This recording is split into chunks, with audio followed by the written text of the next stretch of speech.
परत आता DM मध्ये माझ्याकडे आंबे मागितले असते बघा मंडळी. पहिली गोष्ट ती म्हणजे माझ्या चेहऱ्यावर जे आंबे लिहिले आहेत ते काय आंबे खाऊन लिहिलेले नाही आहेत. तर बऱ्याच जणांचं असं गैरसमज जा की मी आंबे खाल्ले त्यामुळे आंबे लिहिले आहेत. तर तसं नाही आहे. अजूनपर्यंत मी एकही आंबो खाल्लेलो नाही आहे. देवगड हापूस चांगलो खाल्लेलो नाही आहे. मे महिनो येतिलो आणि आंबो असं बघूक नाही भेटलो किंवा म्हणजे बघितलंय कच्चे पिके पण बघितले पण खाऊक भेटलं नाही आहे. त्या सगळ्या पिंपल्स वगैरे कारण दुसरा पण असू शकतं. बरेच गोष्टी आहेत.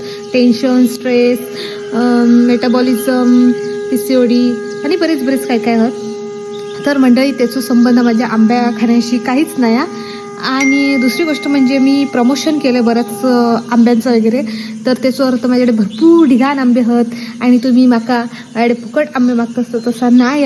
मी तुमका आंबे खयसून घेऊचे ते तुमका मी सजेस्ट करू शकतो. त्याच्यापेक्षा जास्त मी काय करू शकत नाही कारण की हे माकाच मिळत नाही खाऊ.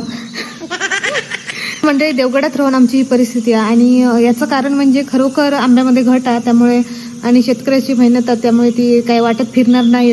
शाळा कॉलेजमध्ये असताना मैत्रिणी वगैरे बरेच देवचे आंबे पण आता काही मैत्रिणी पण भेटत नाही त्यामुळे काही देण्याचा पण विषय येत नाही. लांब गेली सगळी.